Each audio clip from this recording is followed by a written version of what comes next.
mech with another one. Right here, I'm putting on pallet glue on this fresh pallet tape. Just changed the pallet tape.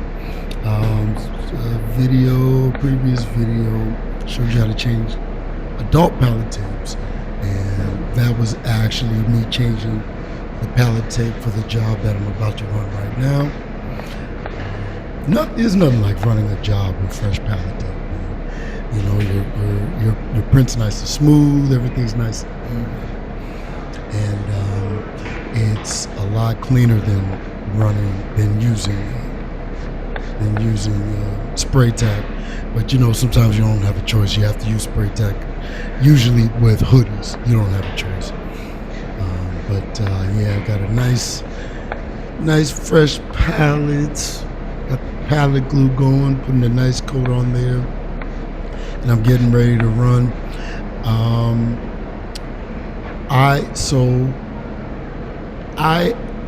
When you're done with the run, especially a run this size, the best thing to do to get your pallets back clean is to get a very wet t-shirt.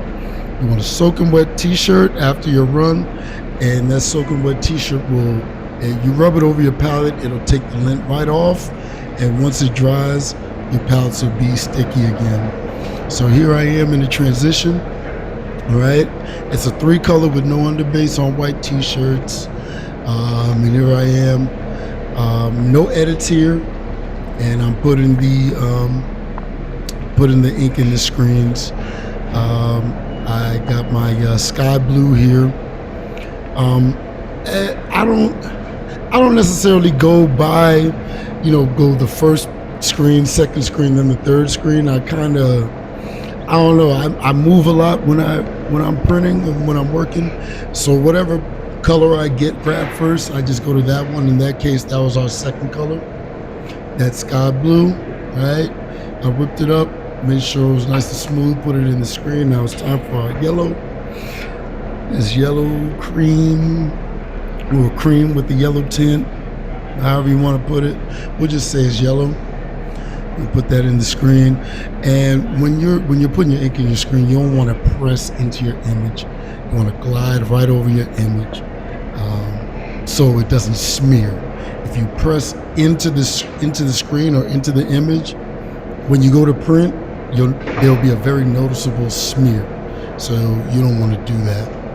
And then now it's time for the last color, which is our black, which traps everything and makes our other two light colors really pop. There's our black color. And I decided I wanted to go ahead and do this with no edits because I wanted to show how fast the transition can be, if you have a game plan. And to be honest, if you really come to work, and a lot of people don't come to work. They don't come to work to get it. I come to work to get it, man. This is how I feed myself. So, I don't play any games with this. And speaking of which, when it comes to a job like this, no underbase on a white t-shirt, I don't play around with these either. And I'm about to show you my presets. Well, I got to get some test prints first. And I'm moving a lot. I don't know what my problem was this morning. I don't know. I don't know, man. I get worked up sometimes. You know what I'm saying? Got me some test prints. The rule of 3. And there's OL. OL, that's our catcher. All right, you guys have seen him a couple of times. All right, ready to do this test print. We got the rule of 3. Got the rule of 3. I've explained it before. I'll explain it again. I like to do 3 test prints. One, so if I have to make any adjustments, I can. If I do my first test print, all right, I do that first test print, and I have to make an adjustment. I make my adjustment, and boom, I can go right to my second shirt. If I need to make another adjustment, boom, I go to my third shirt. And I usually get it by the third shirt. Sometimes I don't. It is what it is. you know, but I like to be able to make my adjustments right away. And at the same time, I can predict how how the print is going, how the run is going to print, at the same time. And with these shirts here, underbase, no underbase on white shirts. I have a basic formula, some presets. So, and I'm doing my presets right now. I'm going with no angle. I'm starting with no angle. I can always add angle, right? So I'm starting with no angle, making sure my flip bars are up, it's not scraping against the screen, and taking the motion up, right? With my presets for all three screens, no angle, 50 psi, and a moderate stroke. Not a slow stroke, not a fast stroke, but like a moderate one, kind of in between slow and fast. Okay. And I'm going off there. I'm sending around that first color, right? I want to see how it prints. I want to see how it goes through the screen. It's going through the screen pretty well. I'm adjusting my speed. Make sure I hit that print finish so I don't print on a pallet, and that's gonna come up in a second. Sometimes I move too fast, man. Sometimes I move a little too fast. What's up, Justin? All right. So I hit my first color, and it's going around, and I'm flashing that. I want to make sure that's dry before I set it up to my next color, to that sky blue. Right here I am checking. Oh, look at that, still wet as hell. All right, so we're gonna go around one more time to make sure it's nice and dry.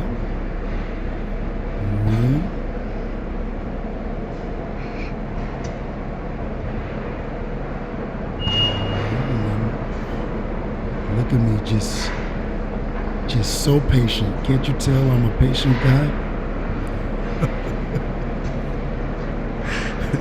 I need a vacation.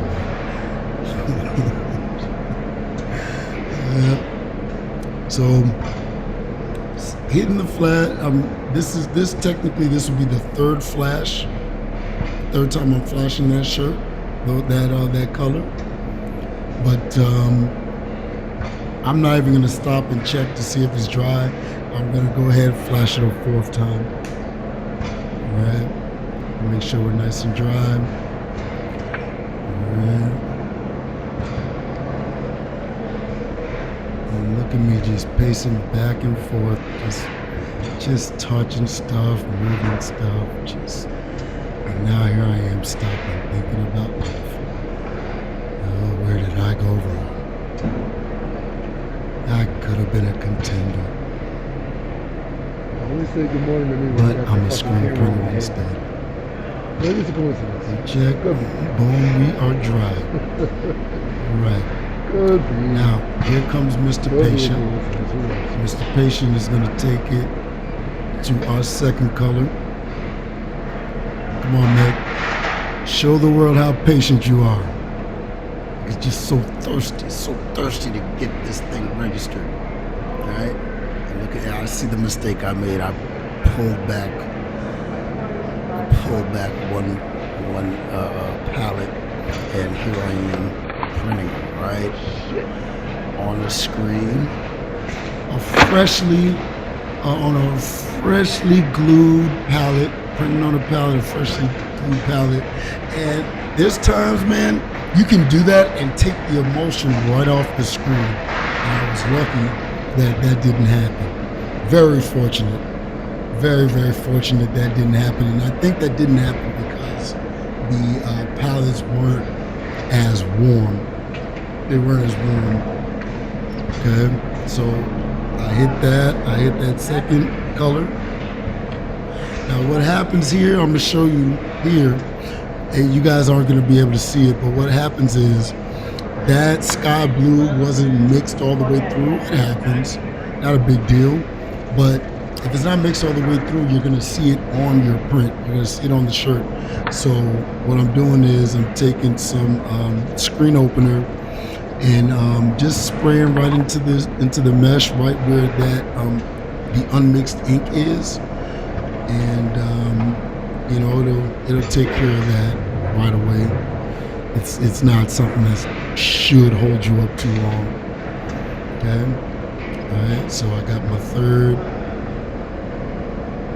third shirt done. Okay. Now it's time to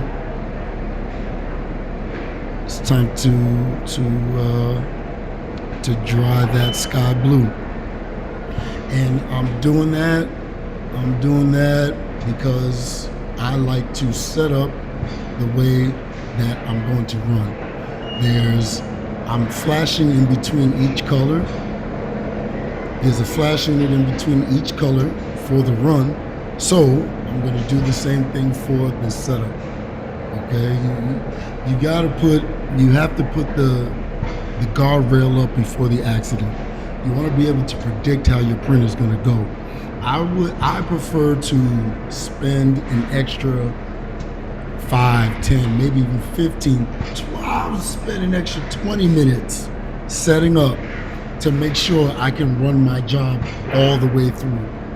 Okay, and I mean that's just one of my philosophies on screen. So here we go. I'm pretty sure that the blue's nice and dry. Okay, because as I'm doing my test prints, the pallets are heating up, the machine's warming up. So you don't have to run your test print around as many times as you did in the beginning. Okay, black goes down, and it's looking good. All right. So hit the black again.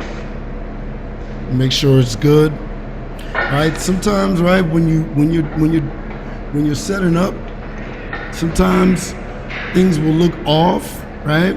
So you hit it again, because sometimes the ink doesn't go all the way through on your first pass. So you hit it again. Sometimes it looks like it's more in, sometimes it doesn't. In this case here, okay,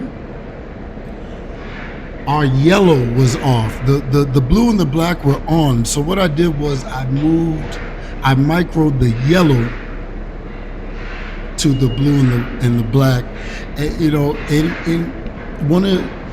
a basic rule to a job like this, a setup like this, where there's black, you want to set everything up to the black. But if I did that, I would have had to move 2 colors. So instead of that, I moved the yellow. So now I only have to move 1 color, and we're going to see that in a second. There it is right there. I think I just had to move it up a little bit, if I remember correctly.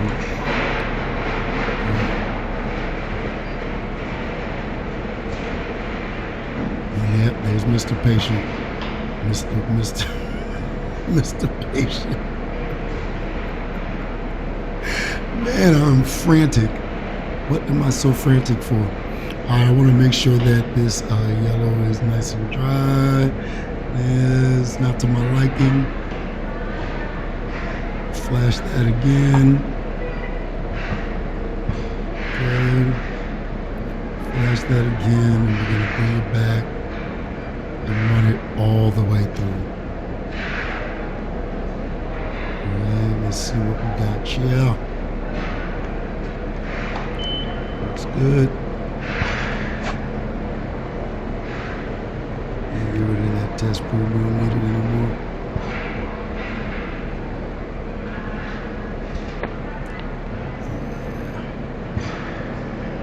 Going around the press. That yellow flash. Right. What are you looking at, Mike? All right. Sky blue, nice stroke. Very, very nice stroke. And when I'm with these test prints, when you're doing test prints, look, man, you can start slow. You can always speed up as you go. All right. You can always speed up as you go. That's what I do. I start my job slower to make sure that ink is working, get it worked up, get it nice and warm, and maybe between 30 and 50 shirts into the job, I'll go around and speed up. But yeah, that job, there's your end result. Everything's in there. Everything's looking good. And this was for an event for Georgia Tech. And Georgia Tech, these are your spring picnic shirts. Automat. See you in the next one. That's for Georgia Tech. Georgia Tech, you're gonna like these. All right, let's get to it.